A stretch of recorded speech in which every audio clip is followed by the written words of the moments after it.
Tensión política en Colombia por el proceso de elección de la nueva fiscal general. Este jueves, algunos magistrados de la Corte Suprema del país tuvieron que abandonar el Palacio de Justicia en helicóptero, escoltados y protegidos con chalecos antibala. La inusual salida del edificio se dio después de que una manifestación frente a la sede judicial, convocada por organizaciones sindicales y alentada por el presidente Gustavo Petro, se tornó violenta, impidiendo la movilidad de los funcionarios. Los manifestantes protestaban por lo que perciben como una falta de consenso de los jueces para elegir a la nueva fiscal general de Colombia de una terna de 3 candidatas que presentó Petro. El presidente colombiano lleva días cuestionando a la Corte y pidiendo que aceleren el nombramiento. Esto a pesar de que hay juristas y expertos que han explicado públicamente que los tiempos de evaluación de las candidatas están dentro de lo habitual. El actual fiscal general, Francisco Barbosa, termina su mandato este lunes y precisamente cuando no hay acuerdo en la Corte, lo que suele ocurrir es que el vicefiscal y mano derecha de Barbosa asumiría temporalmente sus funciones. Los expertos en la política colombiana creen que a Petro no le gusta esa opción de interinato porque tanto Barbosa como la fiscal han llevado a cabo investigaciones que afectan al mandatario y a su entorno familiar. Por esa actitud de Petro, el fiscal ha denunciado que el gobierno interfiere en su trabajo mientras, desde el oficialismo, acusan a Barbosa de tener motivaciones políticas. ¿Qué está pasando en Colombia? ¿Hasta dónde puede llegar y qué consecuencias puede tener este pulso público entre el Ejecutivo y el Judicial? Carlos Augusto Chacón es abogado. Es el director del Instituto de Ciencia Política Hernán Echeverría, un centro apartidista en Colombia que estudia el estado de las democracias liberales. Señor Chacón, gracias por su tiempo. Bienvenido. Buenas noches. Gustavo, muy buenas noches a ti y a todos los que nos ven hasta ahora.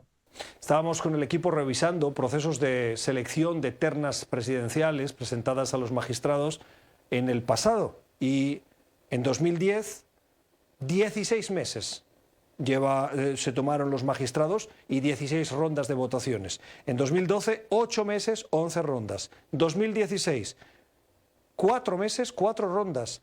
2020, 8 meses, 5 rondas. Y aquí lo que vemos es que llevamos 2 rondas y la próxima será el 22 de febrero. ¿Por qué Petro insiste en que hay que acelerar el proceso y que no lo demoren cuando aparentemente está dentro de lo habitual? Porque quiere que nombren una de las personas que ha ternado. Él ha ternado 3 mujeres y desea que la nombre. Porque él quiere, de alguna manera, lo que muchos perciben, pues tener una fiscal cercana al gobierno, dado que en la actualidad cursa en la fiscalía una investigación contra su hijo por enriquecimiento ilícito, financiamiento ilegal de campañas, por haber recibido dineros de personas cuestionadas ante la justicia y ya se está en el proceso de imputación de cargos.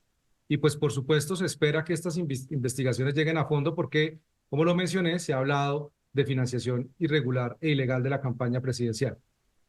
Ya. Petro ha conseguido movilizar a los ciudadanos. ¿Qué riesgos tiene ese llamado, ese aliento del presidente a la movilización en contra de los magistrados de la Corte? Es muy grave que pretenda movilizar a sectores específicos de la sociedad. Yo no diría que movilizó a los ciudadanos, que basta ver los videos de cuánta gente salió.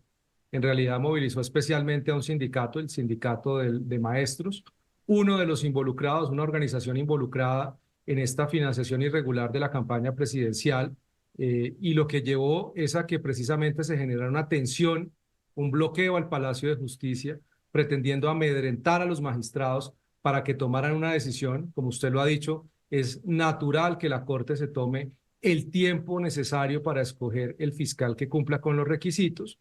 Hasta ahora va en un proceso normal y lo que el presidente podría hacer si quiere acelerar el proceso entonces es cambiar la terna, porque también tiene esa posibilidad. Está claro que la Corte está votando en blanco, que ninguna se ha llevado la mayoría de los votos, por lo tanto quiere decir que ninguna de las 3 candidatas pues está siendo bien valorada por la mayoría de los magistrados de la Corte.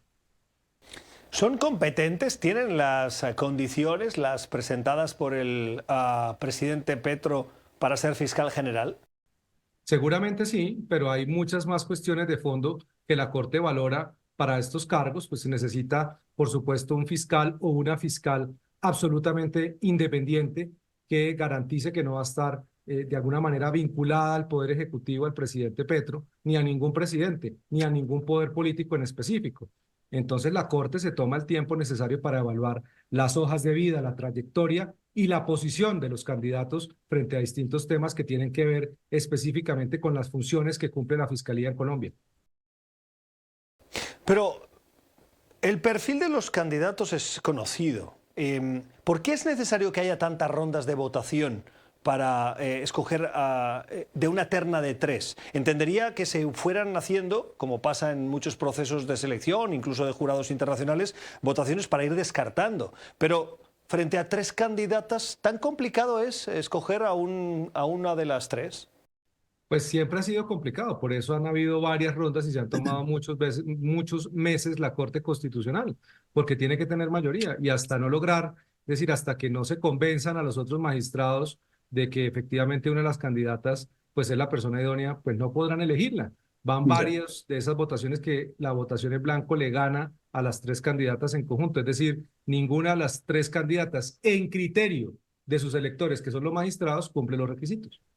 Señor Chacón, permítame retomar uno de los puntos que usted ponía sobre la mesa, y es que a Petro le interesa que nombren pronto a una fiscal porque hay varios procesos en su contra, particularmente contra su familia, pero también de su campaña y manejo de recursos con sospechas de su procedencia, y por eso le interesa la fiscal. Si llega una fiscal y paraliza esos procesos, ¿no queda frente a la opinión pública la independencia judicial en entredicho? Por supuesto, pero es que la independencia judicial en este momento está bajo ataque. Lo que estamos viendo es que se está usando el poder del gobierno para incitar a que determinados sectores presionen a los magistrados, los hostiguen, los amedrenten.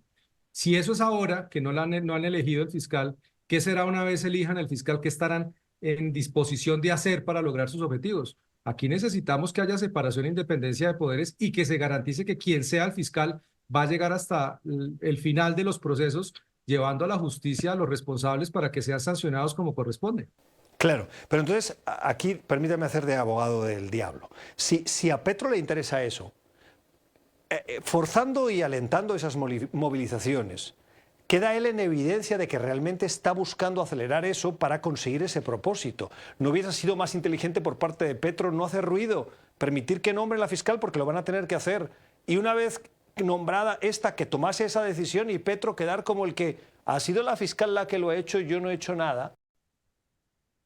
Claro, pero el tema es que recuerde que en caso de que no se elija la fiscal, quedará como fiscal encargada la vicefiscal Mancera, sobre la cual distintos sectores han puesto un manto de duda con presuntos vínculos con organizaciones criminales, cosa que no se ha probado, que no existen suficientes evidencias, que no ha pasado por la justicia, para deslegitimar a la fiscalía como institución. Al margen de la posición política del fiscal y la vicefiscal, acá se está poniendo en duda la legitimidad de la fiscalía y por lo tanto entonces lo que hace es atacan a la vicefiscal y presionan el nombramiento de una fiscal cercana al presidente.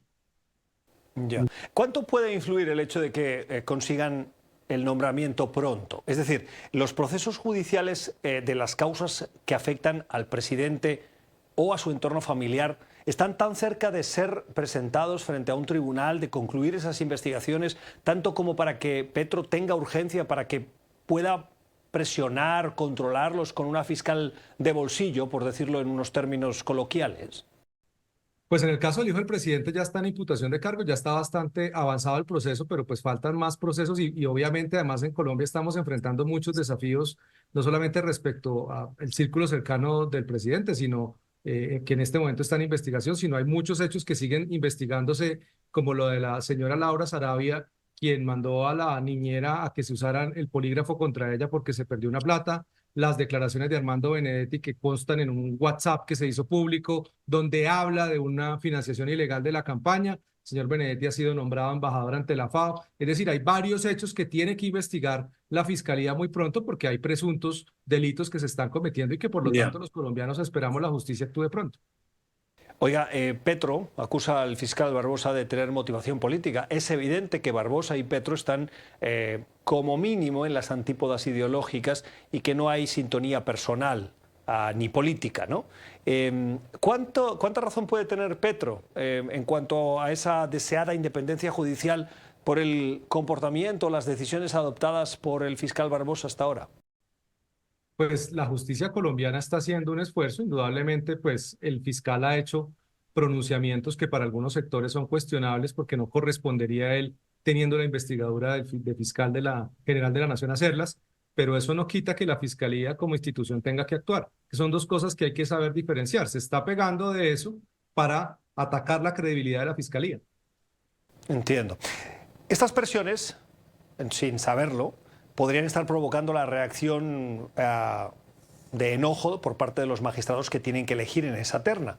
¿Es posible que los magistrados digan frente a esas presiones para mantener la independencia y la apariencia de independencia judicial, vamos a rechazar sistemáticamente con nuestro voto en blanco esa terna para forzar al presidente a presentar nueva terna?